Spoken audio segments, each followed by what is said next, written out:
swear.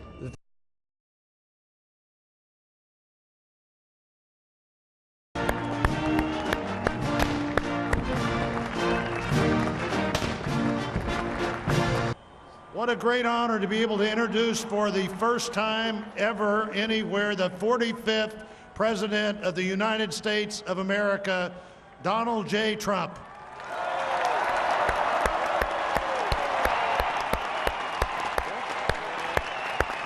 Did I get that one right, Tony?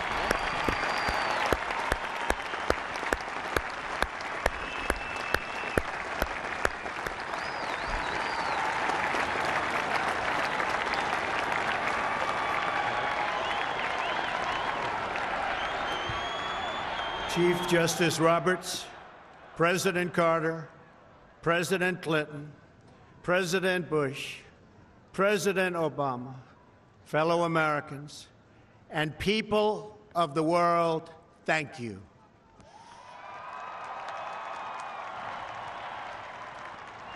We, the citizens of America, are now joined in a great national effort to rebuild our country and restore its promise for all of our people.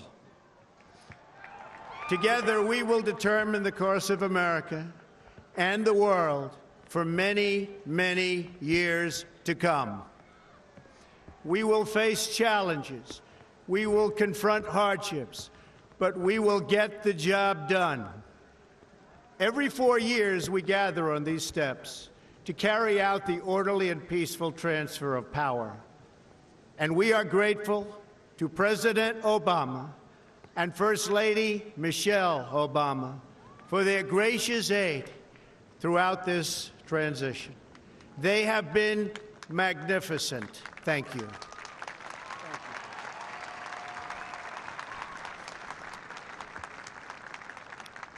Today's ceremony, however, has very special meaning, because today we are not merely transferring power from one administration to another or from one party to another, but we are transferring power from Washington, D.C., and giving it back to you, the people.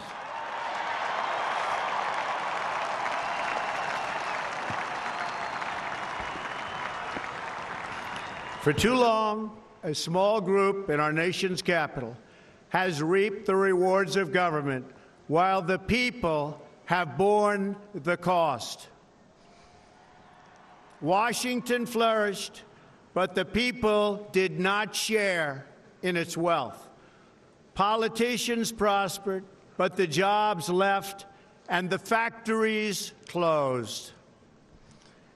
The establishment protected itself, but not the citizens of our country. Their victories have not been your victories. Their triumphs have not been your triumphs. And while they celebrated in our nation's capital, there was little to celebrate for struggling families all across our land.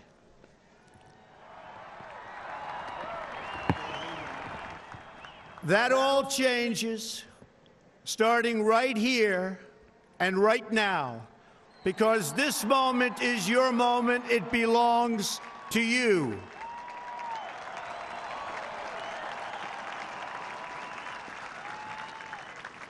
It belongs to everyone gathered here today and everyone watching all across America. This is your day. This is your celebration. And this, the United States of America, is your country.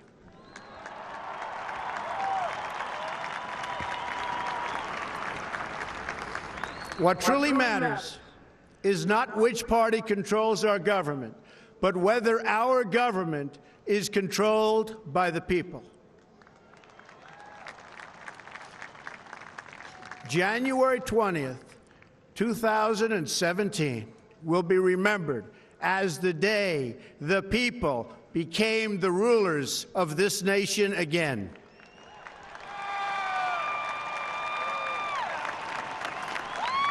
The forgotten men and women of our country will be forgotten no longer. Everyone is listening to you now. You came by the tens of millions to become part of a historic movement, the likes of which the world has never seen before. At the center of this movement is a crucial conviction that a nation exists to serve its citizens. Americans want great schools for their children, safe neighborhoods for their families, and good jobs for themselves. These are just and reasonable demands of righteous people and a righteous public. But for too many of our citizens, a different reality exists. Mothers and children trapped in poverty in our inner cities, rusted out factories scattered like tombstones across the landscape of our nation, an education system flush with cash, but which leaves our young and beautiful students deprived of all knowledge, and the crime and the gangs and the drugs that have stolen too many lives and robbed our country of so much unrealized potential. This American carnage stops right here and stops right now.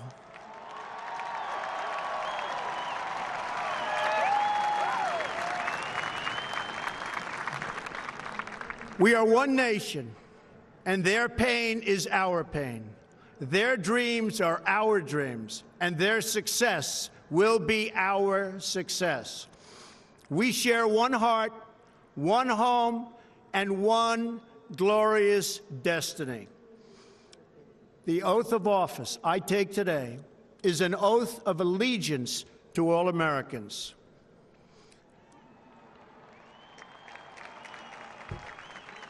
For many decades, we've enriched foreign industry at the expense of American industry, subsidized the armies of other countries while allowing for the very sad depletion of our military. We've defended other nations' borders while refusing to defend our own.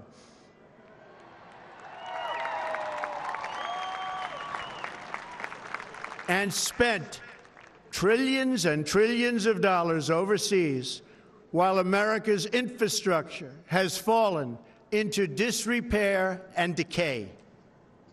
We've made other countries rich while the wealth, strength, and confidence of our country has dissipated over the horizon. One by one, the factories shuttered and left our shores, with not even a thought about the millions and millions of American workers that were left behind. The wealth of our middle class has been ripped from their homes and then redistributed all across the world. But that is the past, and now we are looking only to the future.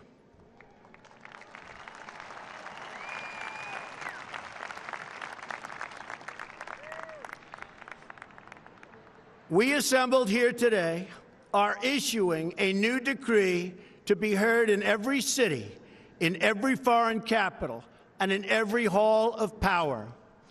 From this day forward, a new vision will govern our land. From this day forward, it's going to be only America first. America first.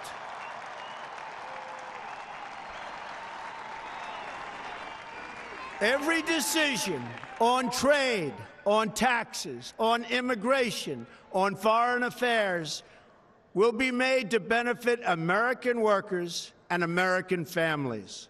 We must protect our borders from the ravages of other countries making our products, stealing our companies, and destroying our jobs.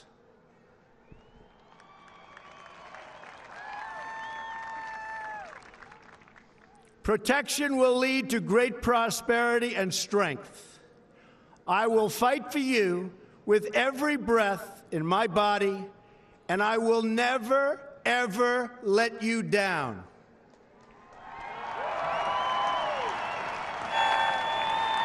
America will start winning again, winning like never before. We will bring back our jobs. We will bring back our borders. We will bring back our wealth. And we will bring back our dreams.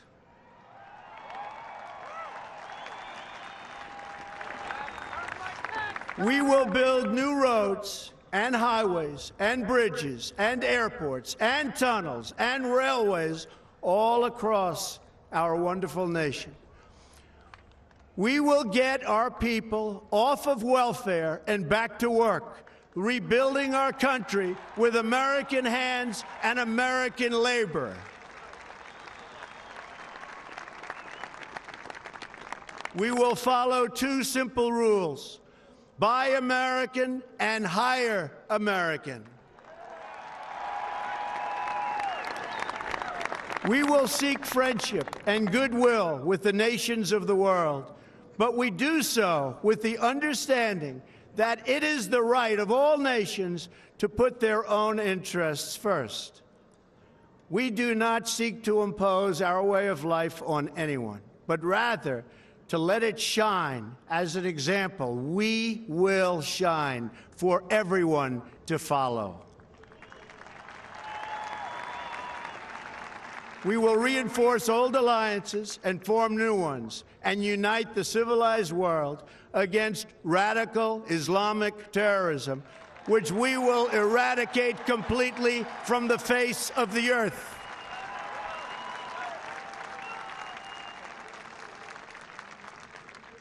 At the bedrock of our politics will be a total allegiance to the United States of America. And through our loyalty to our country, we will rediscover our loyalty to each other. When you open your heart to patriotism, there is no room for prejudice.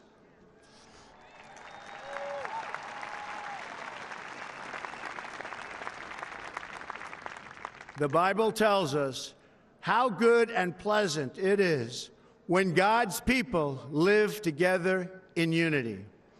We must speak our minds openly, debate our disagreements honestly, but always pursue solidarity.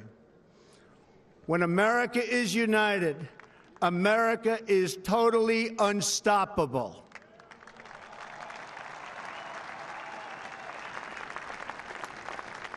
There should be no fear.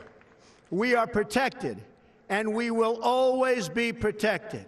We will be protected by the great men and women of our military and law enforcement. And most importantly,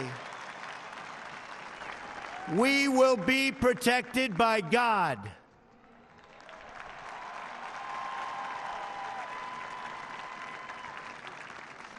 Finally, we must think big and dream even bigger. In America, we understand that a nation is only living as long as it is striving. We will no longer accept politicians who are all talk and no action, constantly complaining but never doing anything about it.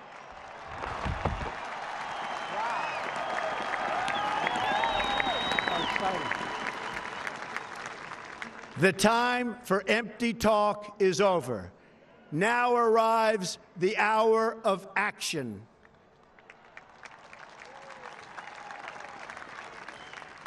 Do not allow anyone to tell you that it cannot be done. No challenge can match the heart and fight and spirit of America. We will not fail.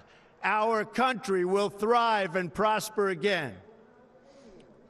We stand at the birth of a new millennium, ready to unlock the mysteries of space, to free the earth from the miseries of disease, and to harness the energies, industries, and technologies of tomorrow. A new national pride will stir our souls, lift our sights, and heal our divisions. It's time to remember that old wisdom our soldiers will never forget, that whether we are black or brown or white, we all bleed the same red blood of patriots.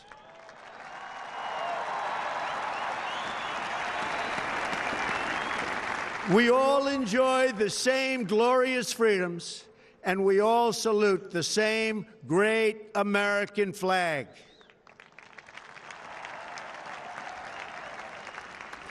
And whether a child is born in the urban sprawl of Detroit or the windswept plains of Nebraska, they look up at the same night sky, they fill their heart with the same dreams, and they are infused with the breath of life by the same almighty Creator.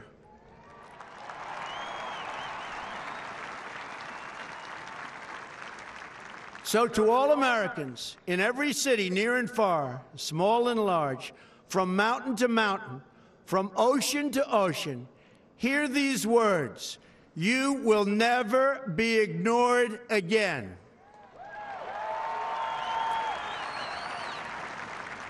Your voice, your hopes, and your dreams will define our American destiny. And your courage and goodness and love will forever guide us along the way. Together, we will make America strong again. We will make America wealthy again. We will make America proud again. We will make America safe again. And yes, together, we will make America great again. Thank you, God bless you, and God bless America.